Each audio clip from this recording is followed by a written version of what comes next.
The tax parcel IDs are District 130, Map 3, Parcel 246 and 247.00 and 247.02, and District 130, Map 6, Parcels 75.00, 76.00, 92.00, 94.00, 95.00, 96.00 and 97.00. Submitted into the record, Mr. Chairman, we have a copy of the applicant's site plan, a copy of the applicant's exhibit booklet, a copy of the staff analysis, a copy of a letter that's been received from the from the State Planning Office. We have a copy that's been received. A letter that's received. Start again, Mr. Chairman. We have a copy of a letter that's been received from DelDOT as part of the service level evaluation request. We have a copy of a letter that's been received from the Sussex County Engineering Department, Utility Planning Division, and I would note that we received one letter of support, and that was received today after your paperless packets, but I believe you have a printed copy. Thank you. All right, we thank you. The Chair recognizes Mr. Hutt. Thank you, Mr. Chairman. Good evening, members of the Commission, Council, and staff.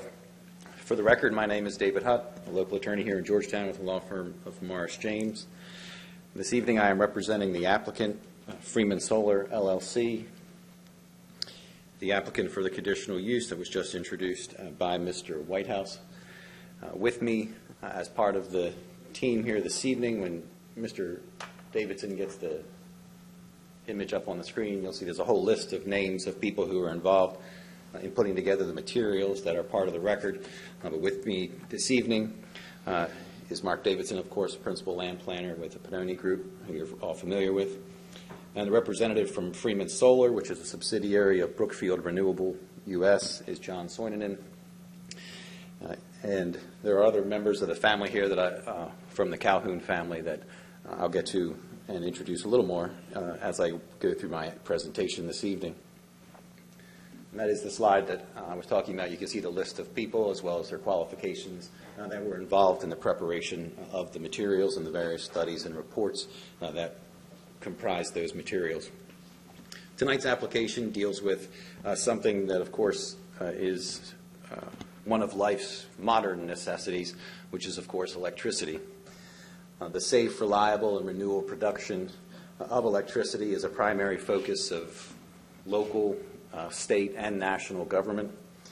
Right here in Delaware, last year in 2021, Governor Carney signed Senate Bill 33 to raise Delaware's renewable portfolio standard to 40% by 2035.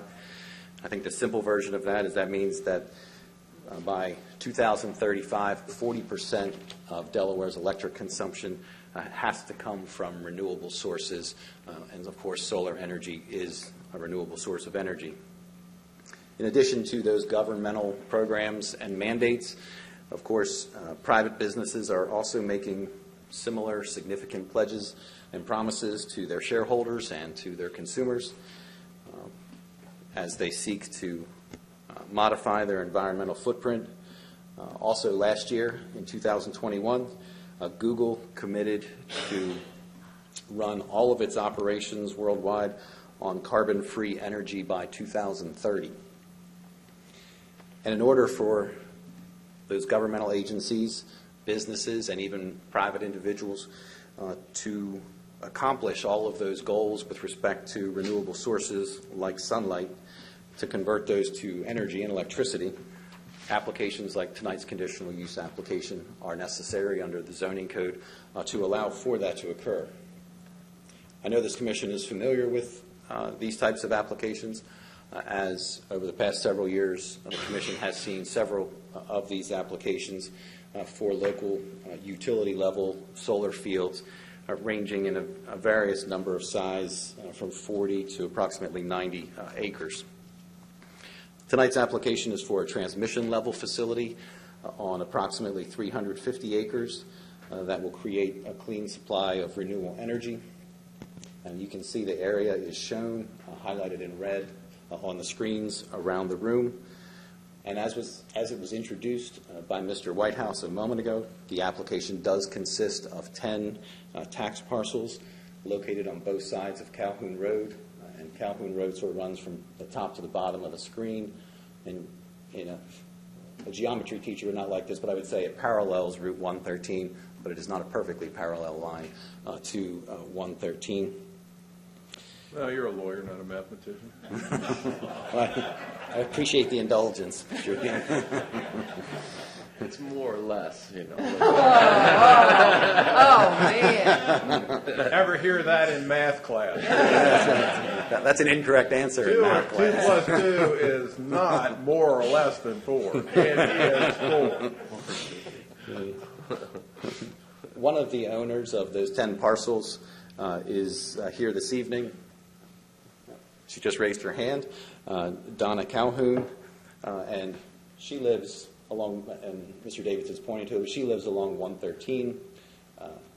Other members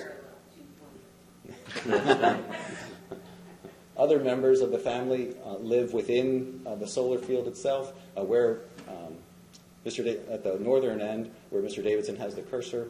The other owner, that is where he lives, Donnie Calhoun, across the street. His son lives, and there are various members of the Calhoun family that live in this area, which is likely, when you look at the tax map, it's self-evident why it is called Calhoun Road.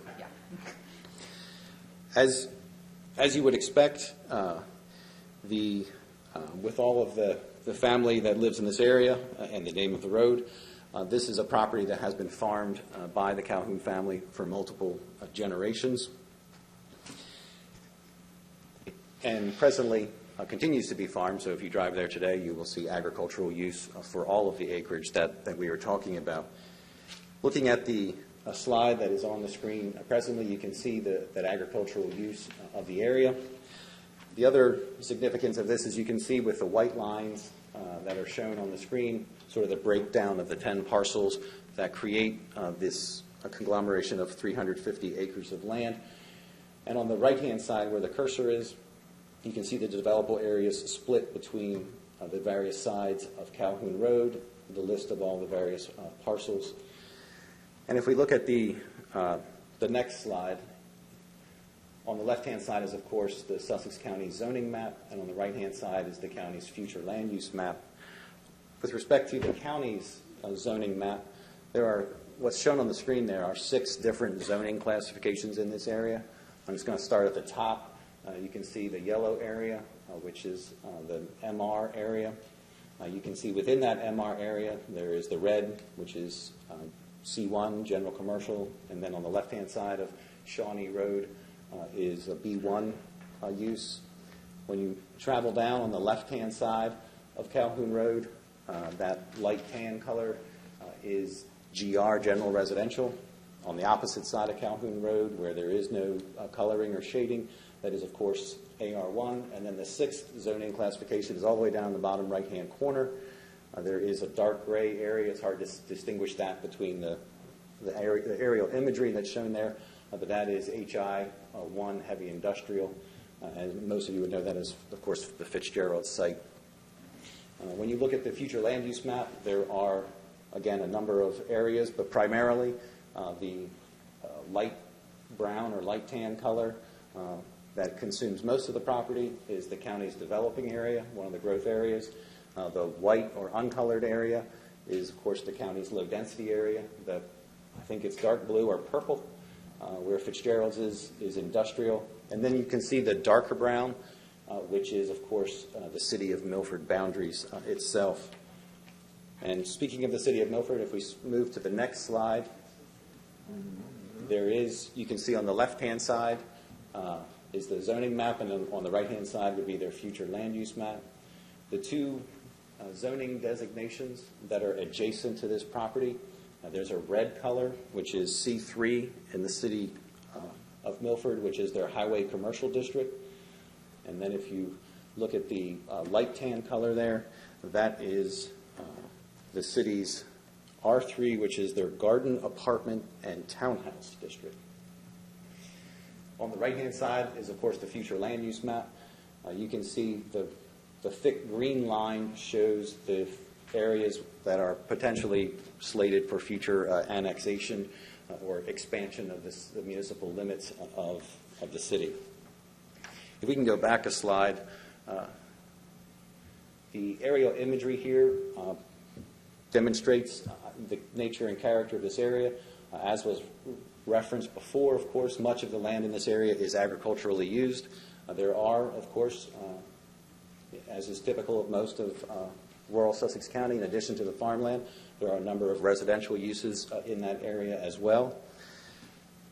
Wanted to cover some of the other uses that exist, and if we start at the southern boundary, I've already mentioned one of those, but in the lower right-hand corner, this property does back up to the Fitzgerald's recycling and salvage yard. If we travel north on 113, we have some Calhoun residences. One of the members who's sitting right here, as well as her brother. Moving up, there is other additional residential houses along 113. And then as you move up even a little bit further north, that is the highway commercial areas that I referenced a moment ago in the city of Milford. And near the rear of those is a property owned by the city of Milford that has an electrical substation on it, which is, as you'll hear in a little bit, what makes this an ideal location for a solar farm.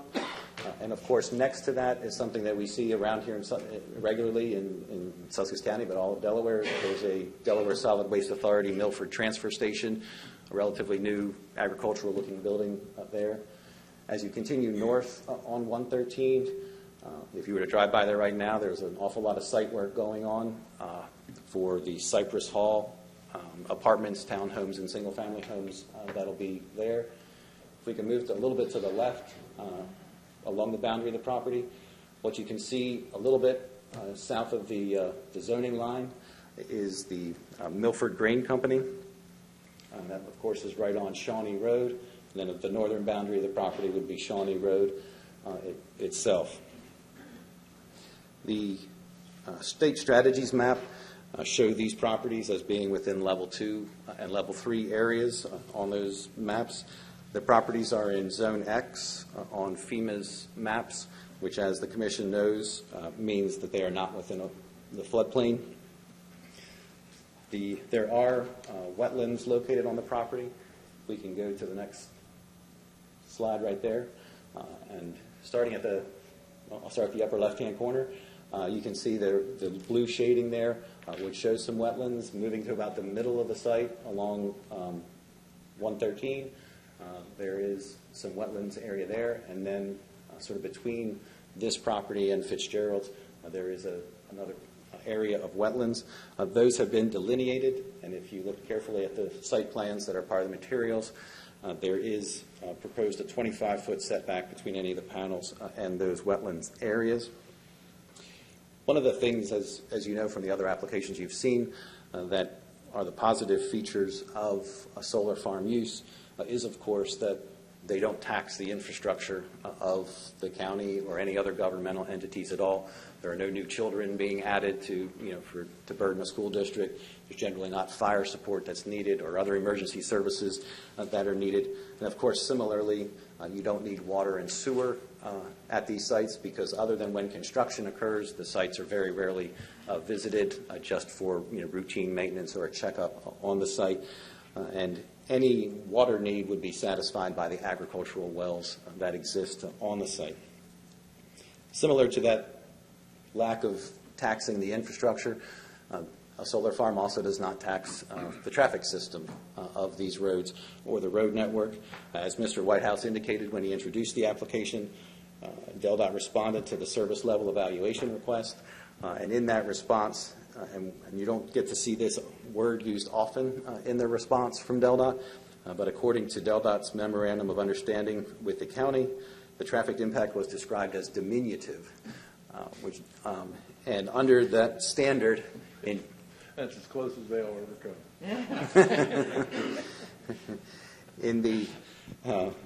In traffic speak, that means there'll be less than 50 vehicle trips per day, and as I just mentioned a moment ago, in reality, on most days, the number of vehicle trips will be 0 in and out of this site. The proposed facility would also, and this is true of probably almost every solar farm, but this site, like those, would involve almost no grading of the site or change in the topography of the land.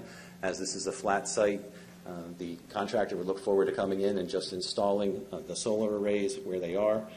The primary area where there may be a grading change would be there has to be gravel roadways to each of the inverter stations pursuant to code, and so any there may be grading that's involved with getting those roadways in to those locations where the inverters will be throughout the site. With respect to the site itself, as you can see on the screens around the room, this is the entirety of the 350 acres showing that solar array. It is proposed to be a 75 megawatt facility, and this produces 150,000 megawatt hours of energy per year. What you see on the screen there is approximately 166,500 solar panels. When these are installed, they're installed in such a manner as to withstand hurricane force winds, and that's very meaningful after the last weekend that we've just had with a nor'easter that doesn't want to leave. These would be the types of, they would be aligned in such a way so as to track the movement of the sun throughout the day, as the sun, of course, moves from east to west. On the site, you can see all of the white areas that are shown. There, if you were to count them up, there are 25 inverters throughout the site. And of course, that they collect the solar energy, and Mr. Swinnerton will review a little bit of that in a moment. There is proposed a substation on the site, which would be adjacent to the one that's located on the City of Milford property, and the cursor is at that location on the screen. As you've heard in other applications, the operational life of a solar farm, the life of the panels and their usefulness is a little greater than 20 years generally. And for a company like Freeman Solar, this means that they have a lease with the property owner, in this case, the Calhoun family and their various entities. There's a long-term lease for them. As I mentioned at the outset, Freeman Solar LLC is a subsidiary of Brookfield Renewable United States, which is the oldest owner-operator and one of the larger owner-operators of renewable energy producers in the United States. They have projects that include hydroelectric projects, wind farms, and of course solar farms, as is being proposed this evening. As the operator of the site, they're responsible for all of the operations, insurance, and those types of issues that would arise, of course, with the ownership and use of any real property. This also means that they're responsible to decommission the site when those solar panels have reached the end of their useful life in this field. And that process is simply them coming in, removing the panels as well as all of the infrastructure, the wiring, and all those things, and of course handing this farmland back to the Calhoun family to continue to use it in agricultural purposes as it has been historically. The three concerns that I think you hear most often with respect to solar farms are usually centered around what impact will it have on adjacent property values. The second one relates to, is there any sound issues that arise from the various pieces of equipment that are located on the property? And then the third is probably the visual appearance of the solar field and whether or not there is an impact from that visual appearance. With respect to the first of those issues, the impact on adjacent property values, Freeman Solar did commission a study from a nationwide firm that did a study. There's a primary study in the exhibit notebook regarding the impact of solar farms throughout various locations. And there's also a site-specific supplemental report that talks about just the impact or potential impact of the solar farm that's proposed along Calhoun Road. And if you read all, I believe it's a total of 185 pages of the report, the conclusion that's reached is that there is no consistent negative impact that has occurred to adjacent property that could be attributed to proximity to the adjacent solar farm. So after all the studies and looking at all the other places where solar farms have existed and been built, that's the conclusion that was reached in those reports. And again, that is within the project materials that you have in the project book. With respect to the sound that is generated from the various pieces of equipment, of course, as everyone knows, the sunlight doesn't generate any sound, and neither does the solar panel that is collecting the energy. But there are inverters and transformers that are situated on the site as part of that process, and there is noise that is generated by those. When you look at the image that's on the screen around the room right now, again, this was a study done by an engineering group. of this specific site and the impact of sound of these pieces of equipment along Calhoun Road, and specifically the impact on the residential neighbors of this property. And each of the green dots that you see sort of in the islands, Mr. Davidson's highlighting them now, each of those green dots is one of the inverters, and then there's also the substation that is shown there in about the middle of the screen. And those were located on the screen, and then the impact of the sound that's generated from them using the manufacturer's specifications for how much sound each one of those generates. And then the circles, and I know they're not circles, my geometry's not that bad, but I'm not sure exactly what shape they are, but the lines that surround those inverters demonstrate the number of decibels, of course, and of course, as you would anticipate, the further away you get, the lower the number of decibels.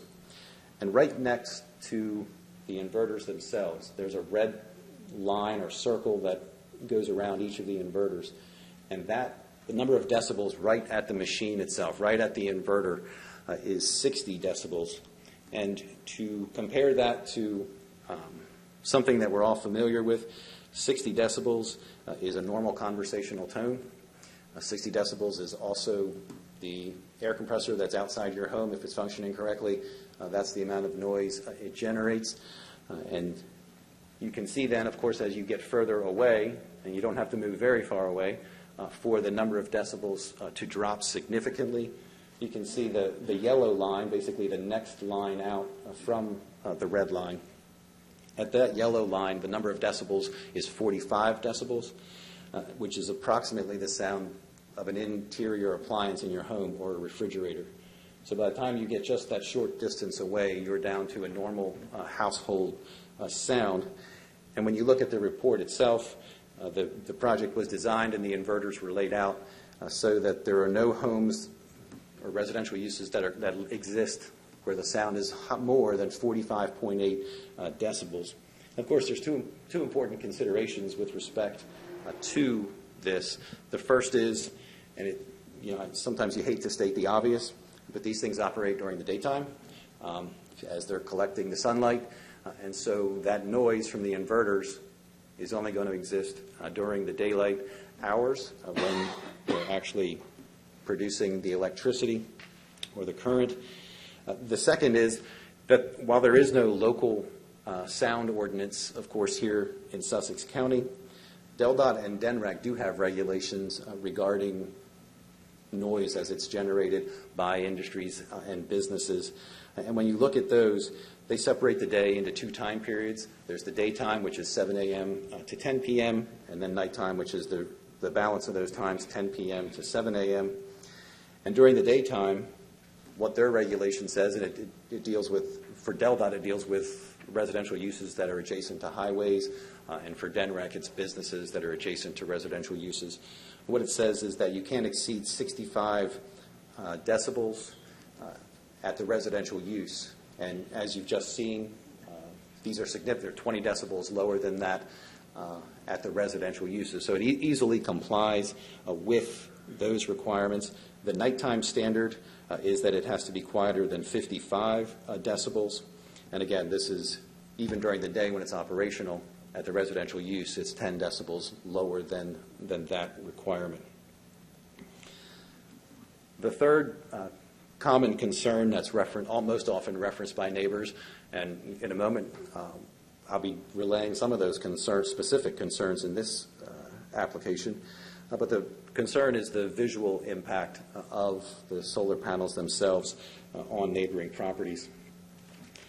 All of the solar panels, or all of this area within this, pursuant to the National Electric Code, would be surrounded by a 7-foot high fence, and the Commission's familiar with that from the other projects that have been reviewed by the Commission. But to help address the concerns about the visual impacts of the solar field and with those fencing, Freeman Solar proposed and proposes to screen locations that are adjacent to residential properties. And the vegetation that they've seen, you can see in the upper right-hand corner, is a typical cross-section of those plantings. And those plantings are two things in particular besides the obvious screening benefit. One, they are approved by DelDOT to be located close to roadways, because those plantings, of course, would be close to roadways, and you have to have DelDOT approved vegetation for that. And the second thing is, and the font's too small, but down at the bottom, these are not tall growing things, because obviously that would interfere with the sunlight reaching the solar panels. And I think the tallest one is around 15 feet, which is the height when a solar panel is installed, is probably the maximum height that it would reach. You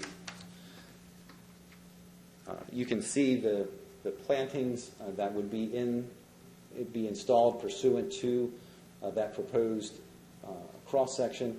And if Mr. Davidson would go to the next screen, and then the one after that. This is actually Calhoun Road, a photograph of Calhoun Road. If the solar panels are approved, or the solar farm is approved, the plantings that are proposed are on the left, the picture on the left-hand side where the cursor is, and that is the size of the plants and vegetation that would be planted at that time. And the picture at the very bottom of the screen is with that plant's normal 5-year growth. The computer modeled it out to 5 years of growth, and that would be its height at that time.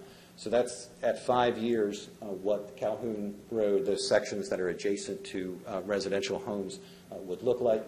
The upper right-hand picture, some of those items are flowering, so in the springtime there would be some beautification. Of course, that's not year-round, which is why there's the picture at the bottom of the screen that shows what it would look like more often than when they're flowering.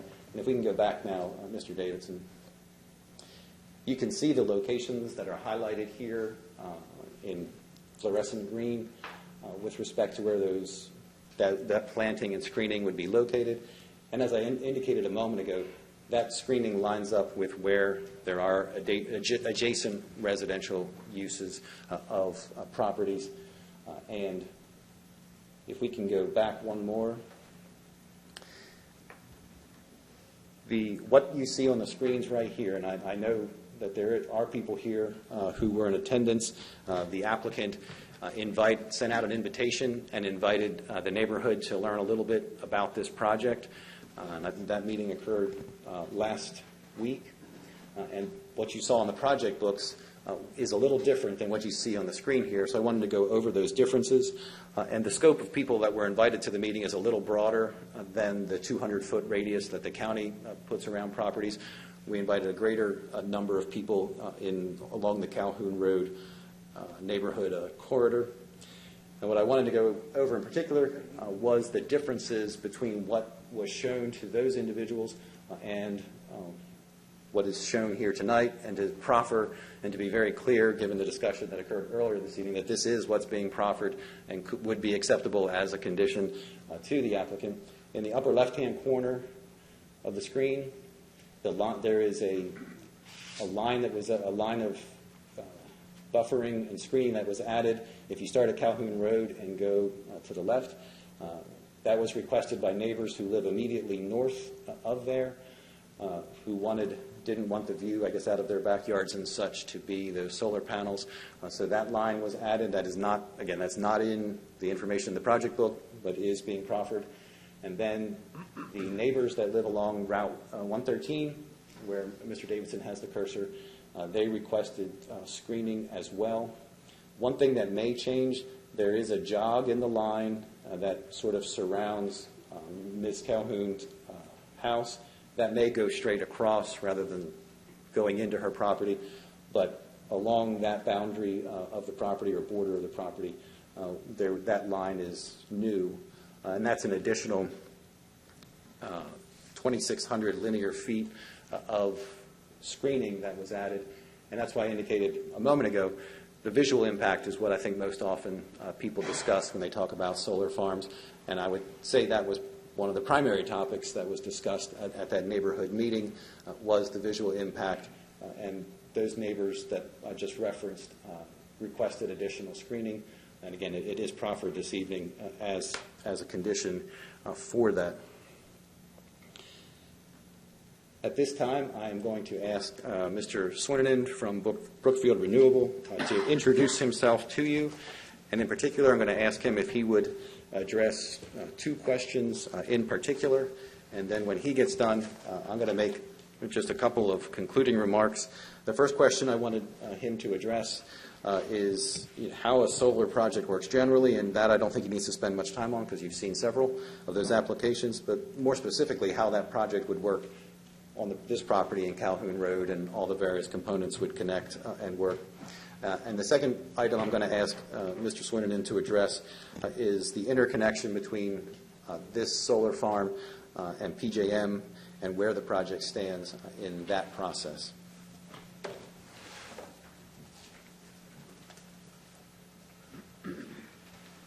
Thank you. Good evening. My name is John Soinanen. I'm here representing Freeman Solar LLC, and I'm with Brookfield Renewable. To talk just a little bit high level about solar, right? Solar is pretty old technology. It's been around since the 50s, if I'm not mistaken. We're seeing a lot more of it now because it's becoming cost effective. In the 50s, the only folks who could afford it were NASA. So they were putting it on satellites and the like, and now it is really a very economically viable form of electrical generation. But the technology is very simple. So the diagram on the right, really sunlight is an energy wave. Those photons come down and hit a polysilica crystal cell, and they create an electric current. So in the lower right-hand corner, very simply, middle school science project here. Sunlight hits a solar panel. It creates an electric current. Direct current goes through an inverter. So direct current, DC battery, like in your car, goes through an inverter to convert it to alternating current. And then that alternating current can be used for the more typical household uses we're familiar with, like lighting a light bulb. We're doing essentially the same thing at a much higher level. So the proposed project, as David indicated, Mr. Hutt indicated, is proposed to be 75 megawatts. That 75 megawatt facility would be broken down essentially into approximately 25 circuits. So what you're seeing in the upper left here is a solar array. Each one of those arrays is generating electricity and direct current, and that would go through an inverter. That inverter is approximately 5 feet wide, 9 feet long, and about 8 feet high, and it's just a sophisticated piece of electrical equipment. It's converting the direct current into alternating current. That's then going to go into a step-up transformer and take that alternating current from a voltage of approximately 680 volts up to about 34,500 volts. That step-up transformer is then going to go through the collector system into the project substation. That project substation is then again a larger transformer. It can convert that 34,000 volts up to the transmission voltage to interconnect to the existing system at 115,000 volts. All of this equipment is then wired together with the blue lines and to what's referred to as a Scada system, which is a supervisory control and data acquisition system. And so that's really the brains behind the system. That's wired into a remote operations center that we control, and it's connected to the grid. So all of this electricity production generation can be monitored remotely and ensure that the system is operating properly.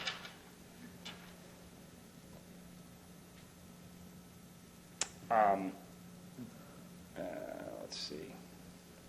One more. There we go. So as Mr. Hutt touched on, the reason that we're interested in this location is because of the existing infrastructure that is there.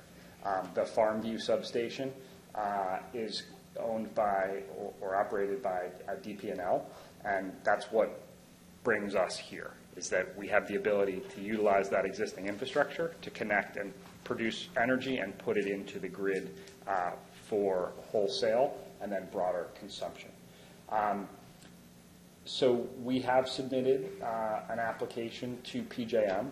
We submitted that back in 2020 and got a queue position. We've proceeded through that interconnection process, which is a multi-step process. It's a multi-year process in the best case scenario. Generally go through 3 levels of study. So you start with a feasibility study, If that looks good, you go through a system impact study. If that looks good, you advance to the facility study where they actually design the specific upgrades to allow us to interconnect. And then if that all goes well, you get an interconnection agreement, and you're allowed to put electricity into the wholesale system under very controlled circumstances. So we've been working through that process now for a couple of years.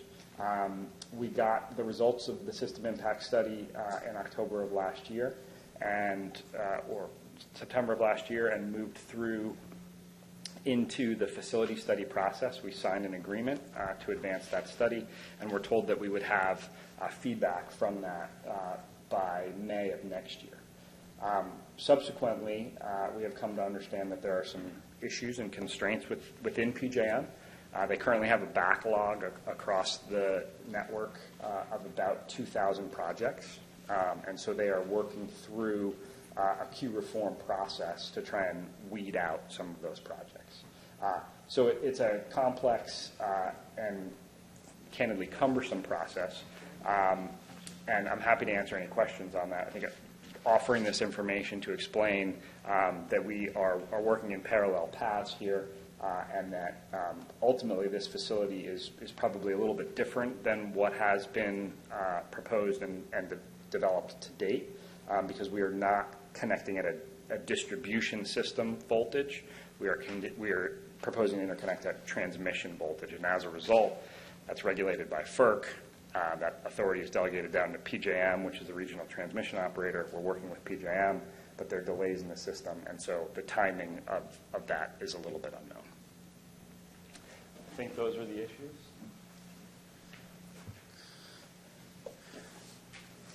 In quick summary, as the application was introduced by Mr. Whitehouse, of course, this is a conditional use.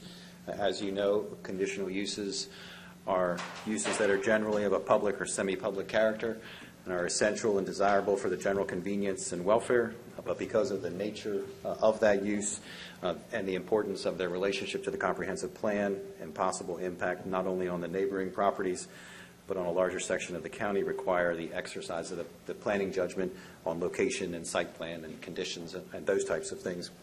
And certainly a proposed renewable energy source utility like this is certainly of a public character. And as I indicated at the outset, the local, state, national, and individual businesses, as well as individuals who are looking for these renewable energy sources, of course, makes this desirable, as it's stated, and essential given the mandates that have come out on these from various governmental agencies. Of course, it also is part of the comprehensive plan, Chapter 7, which deals with utilities, specifically Goal 7.3, encourages the use of renewable energy options like solar farms. This is also why the State Planning Office likely responded to the inquiry that Mr. Whitehouse referenced that his office made, and stated that the facility will bring more renewable energy to Sussex County and it will have minimal land use and environmental impacts. Of course, this proposed solar farm accomplishes all of those things. It is a renewable source of energy, complies with all governmental requirements, and from the planning standpoint, the land use standpoint that we're here on this evening, is one of the most minimal, smallest impacts that something can be on an area, whether it's just locally right there or regionally, because you're not adding traffic to the region or traffic to the area or further taxing some other system that's in the county. In addition to that, of course, while it's benefiting the environment because it's a renewable source of energy, it has a very low impact on the environment. There are no environmental hazards associated with any of those pieces of equipment that you see on the screen that are there. When the project is done, those items are all recycled. The project is disassembled and they get removed.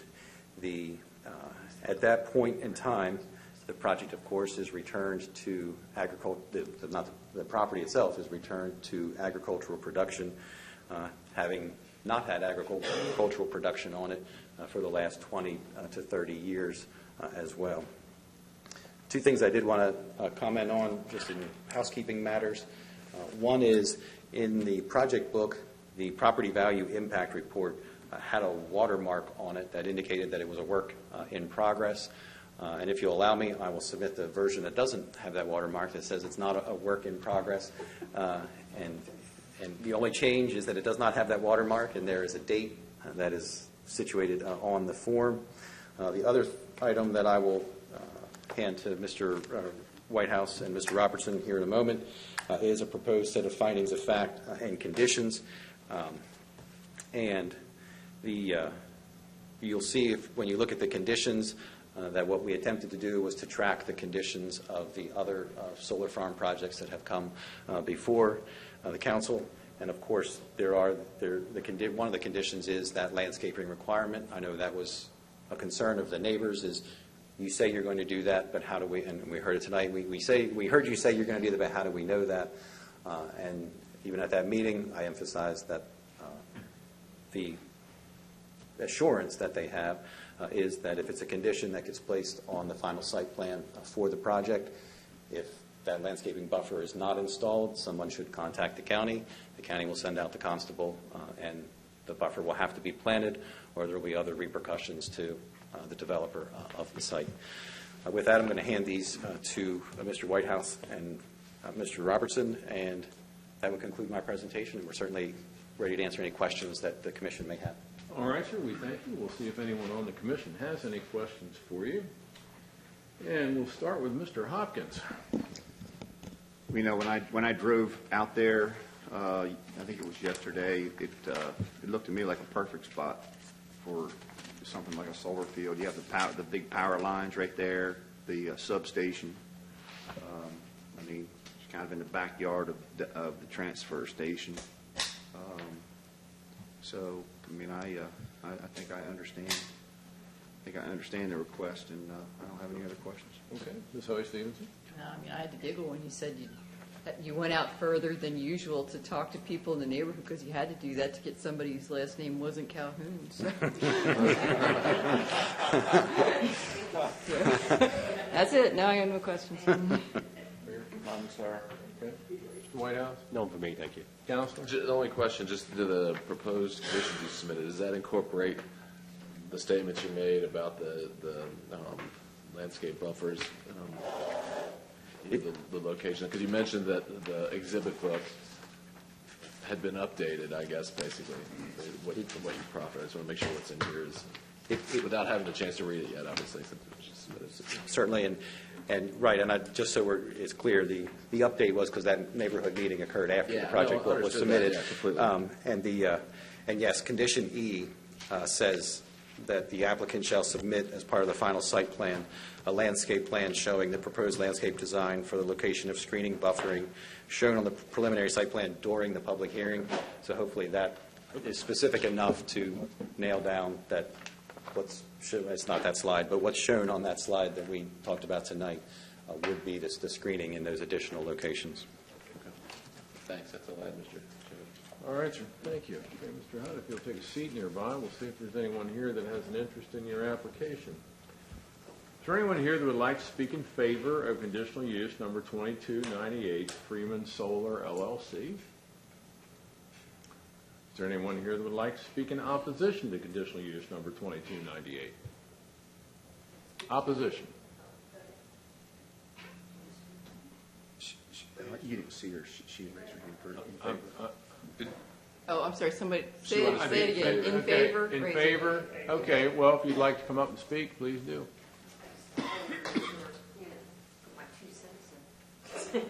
Yeah, you've never done that before. My name's Donna Calhoun, owner of the Calhoun Ventures.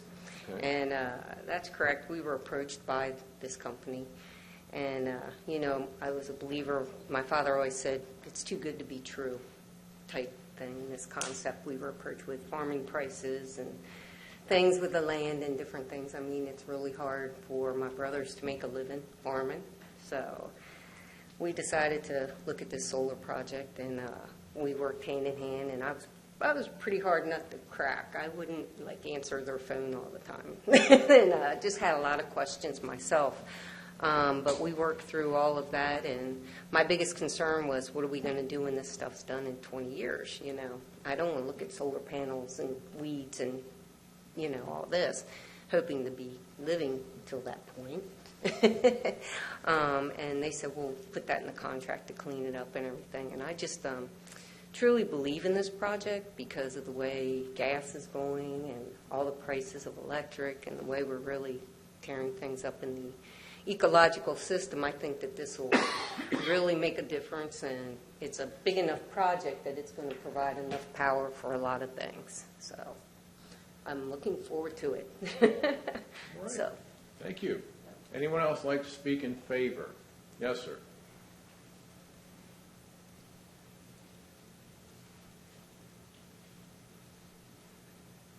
My name is Tom Collins. I live at 7082 Pleasanton Drive. I don't have any problems with the system they propose. I more or less wanted to speak to commend them for standing by their word at the meeting the other week. I was one of the residents that had a concern with the buffer that was not in place in that area, and they made mention that they would look into it at the meeting. I came here to ensure that they looked into it. Seems to me they have. I don't want it to go forward unless that buffer's there. It seems to me they put it in their plan. I have no opposition. I can pretty much tell you that it won't go forward if that buffer's not there.